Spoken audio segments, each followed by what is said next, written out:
안녕하십니까. 형사 전문 변호사 노계성 변호사입니다.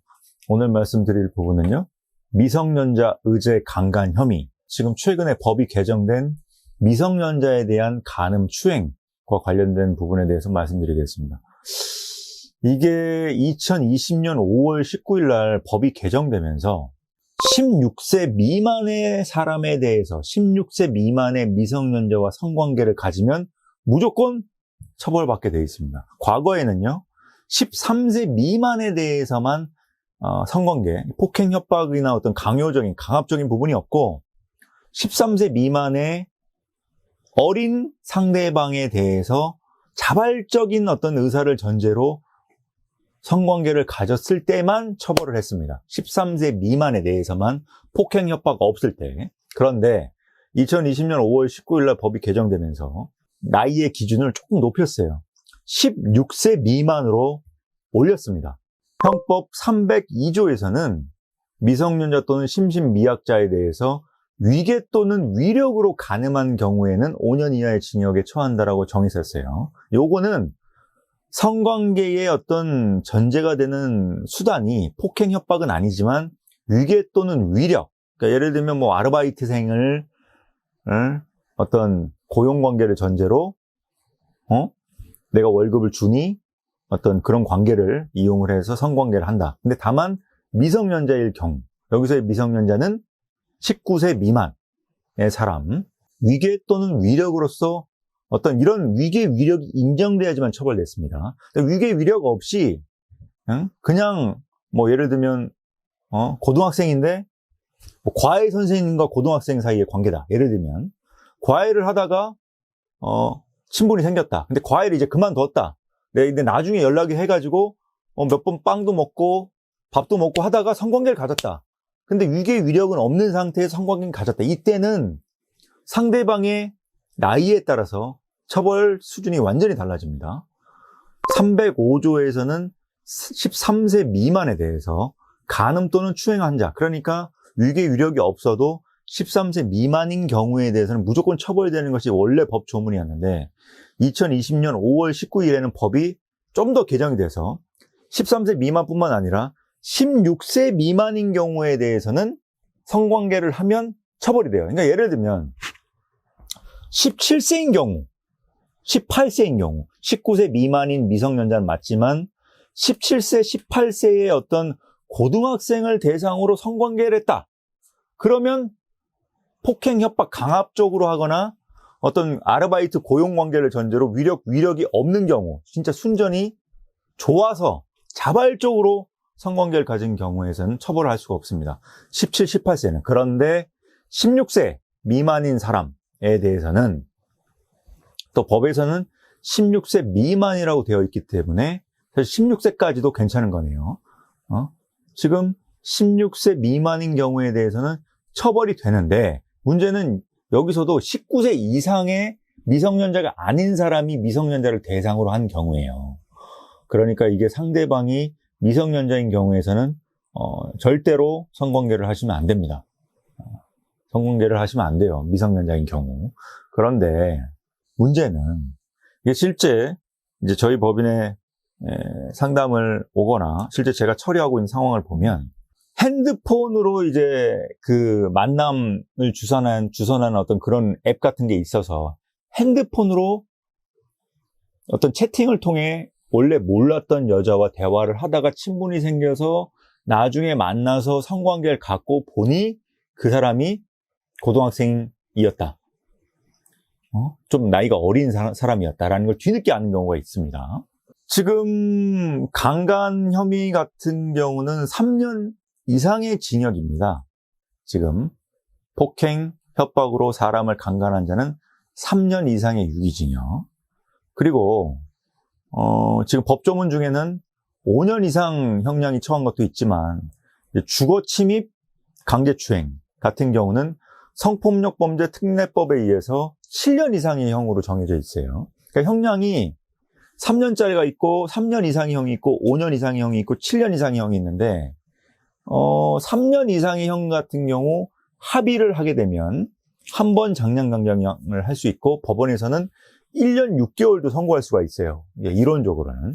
그렇기 때문에 3년 미만의 형이기 때문에 집행유예 선고가 가능한데 성폭법에 이제 주거침입, 중강제추행, 주거침입, 강간 뭐 이런 주거침입을 전제로 조금 형량이 강화된 범죄 같은 경우는 7년 이상으로 형량이 되기 때문에 피해자랑 합의가 되어도 한 번 감형을 해도 7년에 한 번 감형을 하면 3년 6개월이기 때문에 3년 6개월이 가장 선고할 수 있는 최저한이기 때문에 집행유예 선고가 안 된다라는 부분은 제가 저번 유튜브 영상에서도 말씀드렸거든요. 그런데 지금 보시면 미성년자 간음 혐의 같은 경우 13세 미만의 경우도 형법 297조 여기도 3년 이상이에요. 그리고 16세 미만인 경우도 형법 297조에 의한다. 3년 이상형이란 말입니다. 근데 합의를 했어요. 자, 그러면 한 번 감형해서 1년 6개월이 선고가 될 수가 있는데 근데 합의를 못했다. 만약에 합의를 못하면 어떻게 되겠습니까? 만약에 이 사람이 초범이다. 초범이다. 아무런 전과가 없다. 그리고 범죄를 반성하고 있다. 이렇게 되면 장량감경 한 번 해가지고 1년 6개월이 선고되는 거예요. 1년 6개월 실형. 그러니까 미성년자에 대한 간음 혐의는 대부분 형량이 1년 6개월짜리가 많습니다. 근데 문제는 제가 지금 저희 법원에 이제 찾아오시는 경우나 변호사 선임의 어떤 필요성이 높아지는 경우는 합의가 안 되는 경우죠. 그런데 지금 제가 판례를 조사해 본 바에 의하면 합의가 안 돼도 미성년자 의제 강간 혐의에 대해서는 집행유예가 종종 나와요. 근데 문제는 집행유예가 나오는 그 경우가 조금 제한적이라는 부분입니다. 이 부분에 대해서 좀 설명을 드리려고 하고 있어요. 집행유예가 실제로 나온 부분에 대한 어떤 공통점을 보면 첫째로 상대방이 16세 미만의 미성년자라는 사실을 처음에 모른 상태에서 성관계를 가졌다라고 주장하는 경우가 대부분이에요. 물론 그 부분이 반영이 된다면 이건 이제 인식의 착오이기 때문에 이 성관계를 가질 당시에 이제 여자 상대방, 꼭 여자가 아닐 수도 있겠지만 상대방이 뭐 조금 성숙한 외모를 가지고 있고 또 교복을 입지 않은 평상복을 입고 있는 경우라면 미성년자인지 몰랐다라고 주장할 수도 있습니다.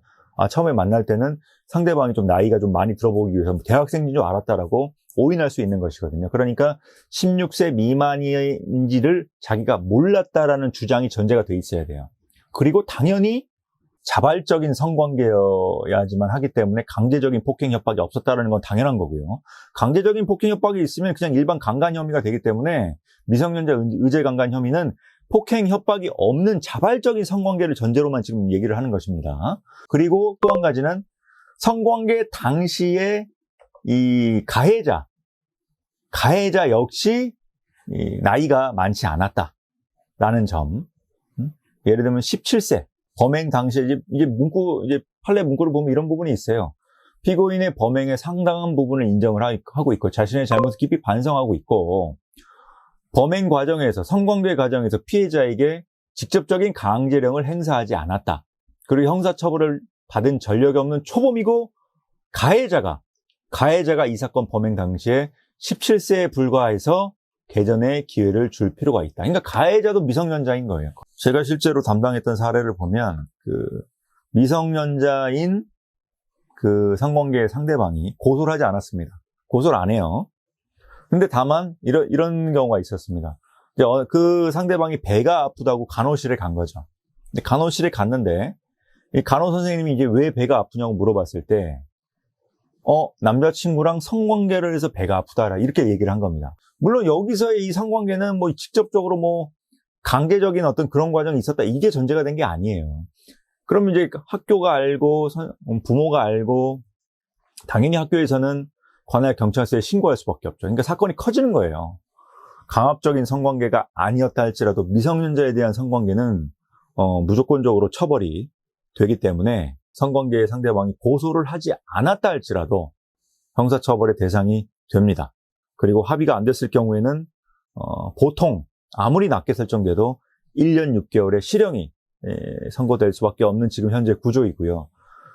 그러니까 16세 미만이었던 사정을 내가 몰랐다라는 것이 어느 정도는 전제가 돼야 대응이 가능하고 집행유예 가능성도 높아지는 것입니다.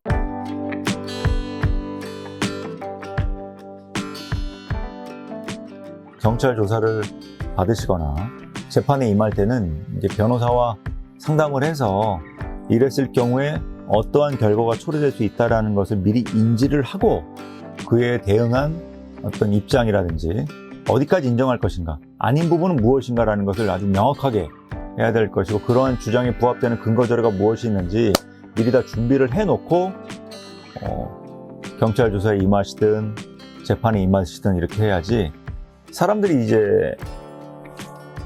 심성이 착하고 사회에 순응하고 나쁜 의사를 가지지 않았던 분들의 어떤 공통적인 대응 방안을 보면 착각하는 경우가 있어요. 굉장히 큰 착각인데, 내가 사실대로 얘기하고 있는 그대로 얘기를 하면 나의 이런 상황을 어느 정도 고려를 해주겠지라고 중대한 착각을 하는 경우가 있습니다. 그런데 입장이 다른 거예요. 경찰 수사관은 제가 자주 쓰는 표현이지만 파리채를 들고 파리를 잡으려고 있는 사람인데, 거기다 대놓고 내 상황이 이런 부분이 있고 내가 나쁜 의도로 이렇게 얘기해봤자라는 겁니다. 왜냐하면 경찰 수사관의 입장이 있기 때문에. 그 사람들은 잘못이 발견되면 그것을 바로잡기 위해서 조사를 하고 기소 의견으로 송치를 하는 입장이기 때문에, 한번 조사가 되고 수사가 진행이 되면 개개인의 사정은 고려할 수가 없습니다. 판사님도 마찬가지고요. 나는 한 사건에 불과하지만 판사님은 그 관련된 사건을 한 달에도 수백 건씩 처리를 하고 있기 때문에 어떤 한 사건에 대해서만 예외를 둘 수는 없는 것이거든요.